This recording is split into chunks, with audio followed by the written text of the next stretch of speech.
नमस्कार, यह है न्यूज हेडक्वार्टर। मैं हूं ताबिश हुसैन। ये दिन का वो वक्त है जब दिन भर की बड़ी खबरें तेज रफ्तार विस्तार से हम आपको बताते हैं। तो शुरुआत करते हैं न्यूज हेडक्वार्टर की। जाने माने अभिनेता सैफ अली खान पर बीती रात हमला हुआ और एक अनजान शख्स ने उनके घर पर घुसकर उन पर हमला किया, जिसे रोकने की कोशिश उन्होंने की और उसने सैफ पर चाकू से कई वार किए। सैफ फिलहाल सुरक्षित बताए जा रहे हैं और एनडीटीवी के पास हमलावर का सीसीटीवी फुटेज है। सूत्रों से यह भी पता चला है कि हमलावर ने 1 करोड़ रुपए मांगे थे। बुधवार गुरुवार की रात 2:30 बजे के आसपास जाने माने अभिनेता सैफ अली खान के जीवन में वो हुआ जो अमूमन फिल्मों में हुआ करता है। एक अनजान शख्स उनके घर चुपके से दाखिल हुआ। उसकी सैफ के स्टाफ से बहस और हाथापाई तक हुई। सैफ ने हमलावर को रोका तो हमलावर ने सैफ पर ही हमला कर दिया। मिस्टर सैफ अली खान का ऑपरेशन अच्छे से हो गया है।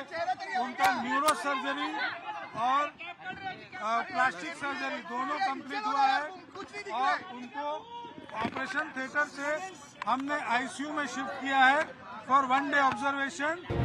पुलिस फिलहाल मानकर चल रही है कि ये मामला घर में चोरी की कोशिश का है। एक्यूज को जल्दी अरेस्ट करने की कोशिश हमारी चल रही है और एक बार एक्यूज अरेस्ट हो जाता है, डिटेल्स ये हम आपसे डिस्क्लोज कर पाएंगे। लेकिन सवाल उठ रहा है कि सैफ के सुरक्षित घर में इस तरह की चोरी के मकसद से कोई कैसे दाखिल हो सकता है। सैफ अली खान पर हमले की खबर के बाद कई तरह के सवाल उठ रहे हैं। एक सवाल मुंबई की सुरक्षा को लेकर भी उठ रहा है। क्या मुंबई सुरक्षित है? मुख्यमंत्री देवेंद्र फडणवीस ने कहा कि सुरक्षित है। किसी एक घटना से कोई और निष्कर्ष निकालना ठीक नहीं है। मुंबई के बांद्रा के पौष इलाके में सैफ के घर घुसकर हुई चाकूबाजी ने मुंबई की सुरक्षा के भरोसे को भी कुछ तार-तार कर दिया है। हालांकि मुख्यमंत्री देवेंद्र फडणवीस ने कहा किसी को डरने की जरूरत नहीं है। केवळ त्या घटनांमुळे मुंबई असुरक्षित आहे असं म्हणणं हे याकरता योग्य होणार नाही की याने मुंबईची प्रतिमा देखील खराब होते। लेकिन मुख्यमंत्री के भरोसे के बावजूद मुंबई में सवाल उठ रहे हैं। शिवसेना उद्धव गुट के नेता संजय राउत ने पूछा, मुंबई में क्या हो रहा है? ये दिखाता है सैफ अली खान का हमला। कहाँ है लॉ एंड ऑर्डर? कहाँ है हमारी गृह मंत्री? उस बारे में बोलिए। अगर हम बोलेंगे तो हमके ऊपर बोलेंगे, उनको कुछ काम नहीं है। इसमें शक नहीं कि सैफ के मामले में जब तक पूरी सच्चाई सामने नहीं आ जाती तब तक राज्य सरकार घिरी रहेगी। आखिर माया नगरी के सबसे बड़े सितारों में से एक सैफ पर हमला छोटी बात नहीं है। सैफ अली खान पर हमले की खबर से बॉलीवुड डरा हुआ है। सितारों का कहना है कि मुंबई इतनी असुरक्षित कभी नहीं रही। कई सितारों ने ट्वीट कर इस मामले पर चिंता जाहिर की है। सैफ अली खान पर हमले की खबर मिलते ही उनकी बहन सोहा अली खान उन्हें देखने पहुंची। पूजा भट्ट ने ट्वीट किया, मुंबई इतनी सुरक्षित कभी नहीं रही। कुणाल कोहली ने लिखा, सैफ पर हमले की घटना डरावनी है। ममता कुलकर्णी ने भी चिंता जाहिर की। ये जानकर मुझे काफ़ी दुख हुआ कि जो सैफ के साथ हुआ ऐसा नहीं होना चाहिए। मुंबई में बीते दिनों सलमान खान के घर के बाहर गोली चली। इसे लॉरेंस बिश्नोई गैंग से जोड़ा गया, लेकिन अब सैफ अली खान पर हमले के बाद सबको लग रहा है कि कोई सुरक्षित नहीं है। कुछ भी एक तरीके से एक इनसिक्योरिटी हो जाती है कि कोई भी एनीबॉडी कैन अटैक अस। तो वो बहुत ज्यादा अनफॉर्चुनेट है जो वो हुआ। सैफ सेफ हैं। इस खबर ने सबको बेशक राहत दी है, लेकिन ये सवाल बचा हुआ है कि कहीं इस हादसे के और भी कोण तो नहीं। अमेरिका की बदनाम शॉर्ट सेलिंग कंपनी हिंडनबर्ग बंद होने जा रही है। कंपनी के फाउंडर नेथन एंडरसन ने इसका ऐलान किया और यही वो कंपनी है जिसने अदानी समूह और अर्थव्यवस्था को नुकसान पहुंचाने की कोशिश की और जिसे कांग्रेस सहित कई दलों ने समर्थन दिया। अदानी समूह पर कई तरह के झूठे आरोप लगाने वाली हिंडनबर्ग कंपनी की दुकान अब बंद होने जा रही है। हिंडनबर्ग के आरोपों को सेबी की जांच और भारत के सुप्रीम कोर्ट ने खारिज कर दिया था। तब जो नुकसान हुआ था उससे उबरने में अदानी समूह को करीब 1 साल लग गया। तब विपक्ष के कई दलों ने हिंडनबर्ग के आरोपों को लेकर संसद से सड़क तक हंगामा किया था। अब वो सब चुप हैं। अगर कोई चीज गलत है तो उसका खुलासा होना चाहिए, उसकी जांच होनी चाहिए। लेकिन अगर आप ही ये गलत हैं तो आपकी भी तो इन्वेस्टिगेशन होनी चाहिए। जो शॉर्ट सेलिंग की आपने बात की, जो निवेशकों का नुकसान हुआ। दरअसल 2017 में बनी हिंडनबर्ग एक शॉर्ट सेलर कंपनी है जो अपनी रिपोर्ट से कंपनियों के शेयर प्रभावित कर उन्हें खरीदने बेचने का काम करती है। हाल ही में हाउस जुडिशरी कमेटी के एक सदस्य और रिपब्लिकन सांसद ने न्याय विभाग से हिंडनबर्ग को लेकर जांच की मांग की थी। अब झूठ की ये दुकान बंद हो रही है, लेकिन सवाल है इसके गुनाहों की सजा इसे मिलेगी या नहीं। अब बात दिल्ली चुनाव की करते हैं। नई दिल्ली विधानसभा क्षेत्र से आज संदीप दीक्षित ने कांग्रेस की ओर से पर्चा भर दिया। वो यहां पर दिल्ली के पूर्व मुख्यमंत्री अरविंद केजरीवाल और बीजेपी नेता प्रवेश वर्मा को चुनौती देंगे। अपना पर्चा भरने से पहले संदीप दीक्षित ने पूजा अर्चना की और अपने पूरे परिवार के साथ दिवंगत मां पूर्व मुख्यमंत्री शीला दीक्षित की तस्वीर को नमन किया। संदीप दीक्षित फिर कांग्रेस मुख्यालय पहुंचे और वहां से नामांकन स्थल की ओर बढ़े।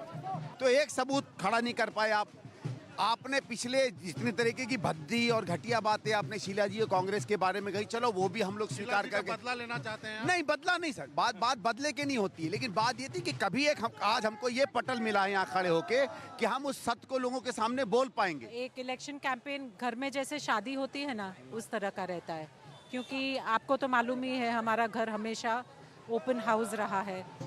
अकबर रोड पर मौजूद हुजूम बता रहा है कि चुनाव लड़ने के फैसले से कांग्रेस के कार्यकर्ताओं में खासा उत्साह है।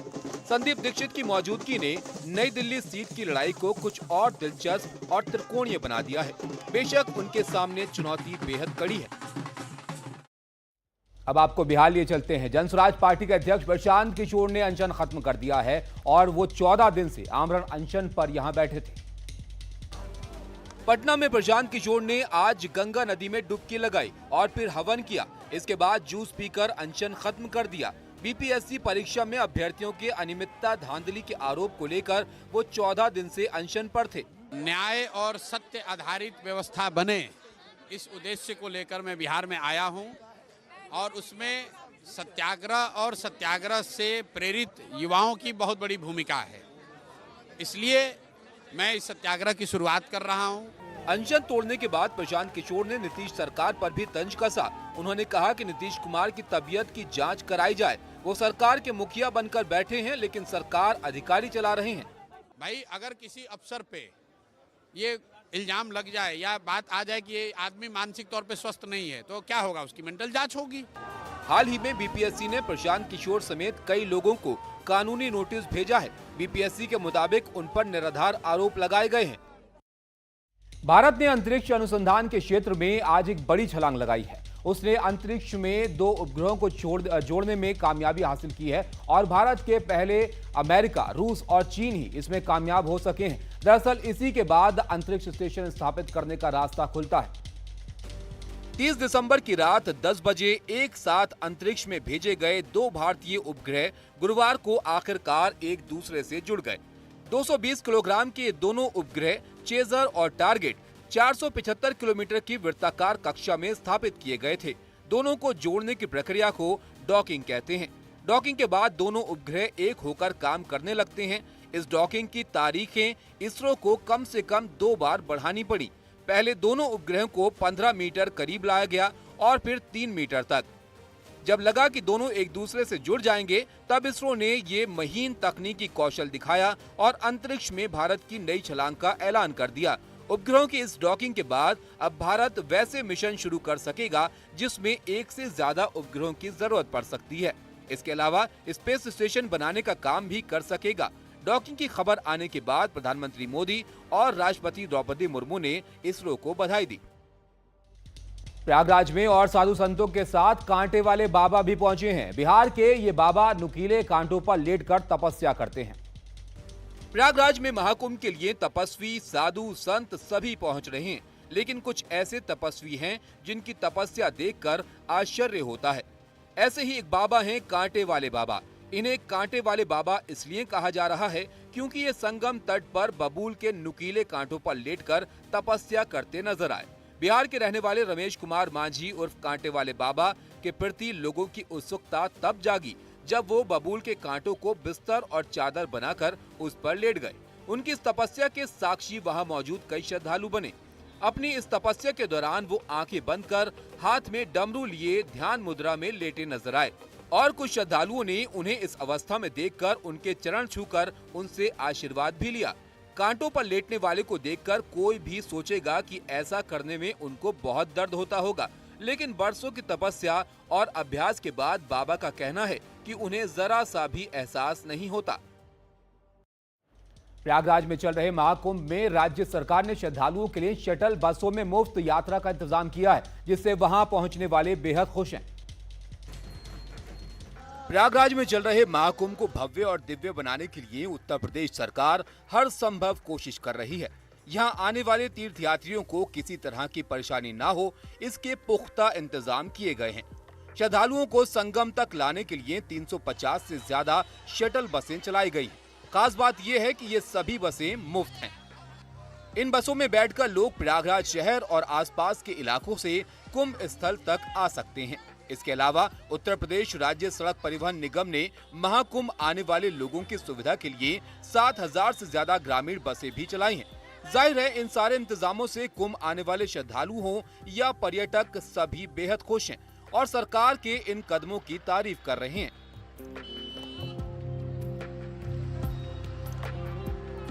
पैंतालीस दिनों तक चलने वाला ये धार्मिक आयोजन 13 जनवरी को पौष पूर्णिमा के दिन शुरू हुआ और 26 फरवरी को खत्म होगा। प्रयागराज में श्रद्धालुओं को मिलेगा आगरा के पेठे का प्रसाद। यहां महाकुंभ के मेले में आगरा से 501 किलो पेठा भेजने की तैयारी है। तीर्थ स्थलों, मंदिरों और दूसरे धार्मिक अनुष्ठानों में पूजा अर्चना और कर्मकांड का एक महत्वपूर्ण अंग प्रसाद होता है। बहुत से मंदिरों के प्रसाद को तो प्रसिद्धि प्राप्त है, तो प्रयागराज महाकुंभ मेले में भी श्रद्धालुओं को प्रसाद की कमी नहीं है। यहाँ पर तरह तरह की मिठाइयाँ प्रसाद के तौर पर बांटी जा रही हैं और अब संगम में डुबकी लगाने जा रहे श्रद्धालुओं को प्रसाद के तौर पर आगरा का पेठा भी मिलेगा। आगरा के पेठा कारोबारी महाकुंभ प्रयागराज के लिए 501 किलोग्राम पेठा भेज रहे हैं। इसमें पेठे की तरह तरह की किस्में होंगी, जैसे पान, केसर, बर्फी, अंगूरी, चेरी और चॉकलेट, यानी कुल मिलाकर 21 तरह के पेठे शामिल हैं। आगरा का पेठा दुनिया भर में मशहूर है और इससे पहले भी दूसरे बड़े धार्मिक कार्यक्रमों में प्रसाद के रूप में बांटा जा चुका है। पिछले साल आगरा का प्रसिद्ध पेठा अयोध्या में राम मंदिर के प्रतिष्ठा समारोह के लिए भी भेजा गया था, जिसे श्रद्धालुओं ने प्रसाद के तौर पर ग्रहण किया था। जिम कॉर्बेट और रामनगर के आसपास जंगली जानवरों के हमले के मामले बढ़े हैं और इस साल 3 लोगों की इसमें जान जा चुकी है। उत्तराखंड के जिम कॉर्बेट और रामनगर इलाके में सर्दियों के दौरान जंगली जानवरों के हमलों के मामले काफी बढ़ जाते हैं। इस साल जनवरी का अभी आधा महीना ही गुजरा है, लेकिन जंगली जानवरों के हमलों में अब तक 3 लोगों की जान जा चुकी है। 8 जनवरी को एक बाघ ने जंगल से लकड़ी लेने गई महिला को मार डाला था। इसके बाद बिजरानी रेंज और क्यारी गांव के पास बाघ के 2 और हमले हुए। वन्यजीव विशेषज्ञों का कहना है कि जंगली इलाकों में बढ़ते इंसानी दखल की वजह से जंगली जानवरों के हमले बढ़ रहे हैं।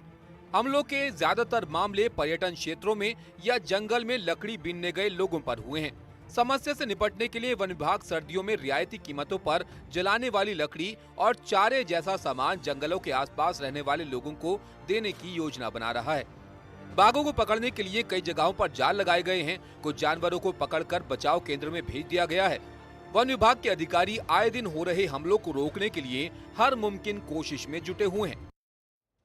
मध्य प्रदेश के पन्ना टाइगर रिजर्व में सैलानियों ने देखी बाघ के बच्चों की अठखेलियां, कैमरे में कैद हुई तस्वीरें। मध्य प्रदेश के पन्ना टाइगर रिजर्व में घूमने आए कुछ सैलानियों की उस वक्त मानो लॉटरी लग गई जब उन्होंने अपनी नजरों के सामने नन्हे बाघों को खेलते कूदते और मस्ती करते हुए देखा।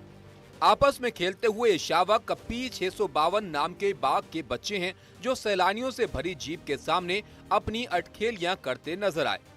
वन अधिकारियों के मुताबिक बाघ के इन बच्चों की उम्र 2 से 2.5 साल के बीच है और जल्द ही ये अपने इलाके खुद तय करके यहाँ से चले जाएंगे और फिर अपने इलाकों में रहेंगे। सैलानियों के लिए ये दृश्य वाकई में दुर्लभ था। वैसे टाइगर रिजर्व में जब सैलानी जाते हैं तो उनका सबसे बड़ा मकसद यही होता है कि किसी बाघ की बस एक झलक मिल जाए, मगर अक्सर उन्हें मायूसी ही हाथ लगती है, क्योंकि बाघ आमतौर से बेहद शर्मीले जानवर होते हैं और या तो शिकार के मकसद से घने पेड़ों की छांव से बाहर निकलते हैं या फिर पानी की तलाश में सड़कों को पार करके दूसरी तरफ जाते हैं। इन दिनों तमिलनाडु में जल्लीकट्टू का त्योहार मनाया जा रहा है और अलग अलग शहरों में जल्लीकट्टू के बड़े बड़े प्रदर्शनों में बैलों को साधने का जानलेवा खेल जारी है।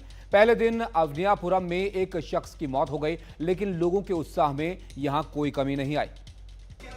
मंगलवार को मदुरै के अवनियापुरम में शुरू हुए जल्लीकट्टू समारोह के दौरान एक शख्स की मौत हो गई, लेकिन लोगों के उत्साह में कमी नहीं थी। इस प्रतियोगिता के विजेता को 8.5 लाख रुपए की कार मिली और सर्वश्रेष्ठ बैल के मालिक को 11 लाख रुपए का ट्रैक्टर दिया गया। बुधवार को पालेमाडु में ये प्रतियोगिता हुई। गुरुवार को अलंगनल्लूर में ये खेल चला। दरअसल अलंगनल्लूर की ये प्रतियोगिता सबसे ज्यादा मशहूर है और आकर्षक मानी जाती है। कहते हैं इसे देखने के लिए दूर दूर से सैलानी आते हैं। मदुरै के होटल इस अवसर पर भरे रहते हैं।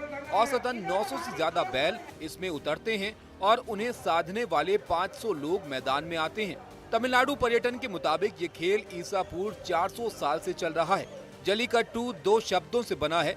जली का मतलब होता है सोने चांदी के सिक्के और कट्टू यानी बांधना। तो जल्लीकट्टू वो खेल है जिसमें खिलाड़ी को मैदान में छूटे बैल के गले से सोने चांदी के सिक्के लेने होते हैं। पश्चिम बंगाल के मिदनापुर जिले में भदुलिया गांव को आदर्श आदिवासी गांव बनाने में जुटी अम्मा जनसेवा परिषदीय वेलफेयर सोसाइटी। पश्चिम बंगाल के मिदनापुर जिले में एक आदिवासी गांव भदुलिया गुजरते वक्त के साथ एक आदर्श आदिवासी गांव की शक्ल ले रहा है। अम्मा जनसेवा परिषदीय वेलफेयर सोसाइटी नाम की एक संस्था इसका कायाकल्प कर रही है। इस संस्था ने गांव भर में जगह जगह पर पेड़ लगाना शुरू किया है। आदिवासी थीम लेकर कायाकल्प करने वाली इस संस्था के काम में न सिर्फ आदिवासी समाज की समृद्ध सांस्कृतिक पहचान नजर आ रही है, बल्कि उसे बढ़ावा भी मिल रहा है। इस मुहिम में जुटे लोगों का कहना है कि वो गांव के विकास, आदिवासी समुदाय के उत्थान और सशक्तिकरण के लिए मुफ्त शिक्षा देने पर खास ध्यान देंगे। इस दौरान इस इलाके के बड़े बड़े ढोलों, धमसा मदल की थाप पर धुनें भी सुनाई दी। संस्था से जुड़े लोगों को उम्मीद है कि उनकी ये कोशिश गांव के सामाजिक और आर्थिक सुधार में न सिर्फ मील का पत्थर साबित होगी, बल्कि आदिवासी जीवन शैली को बचाने की इस मुहिम से और लोग भी प्रेरणा लेंगे।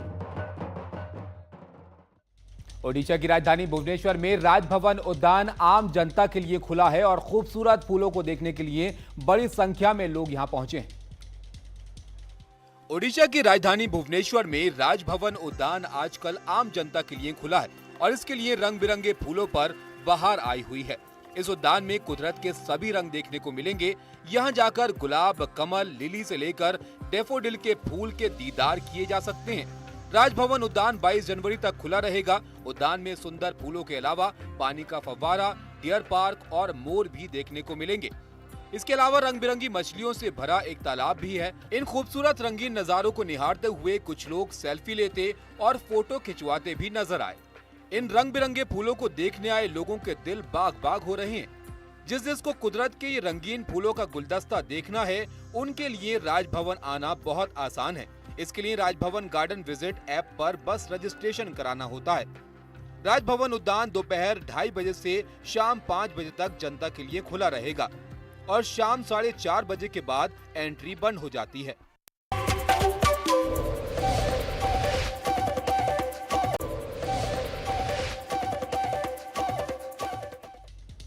ब्रेक के बाद आपका स्वागत है। बात अर्जेंटीना की करते हैं। अर्जेंटीना के दक्षिण इलाके में जंगली आग से करीब दर्जन भर घर जलकर राख हो गए हैं।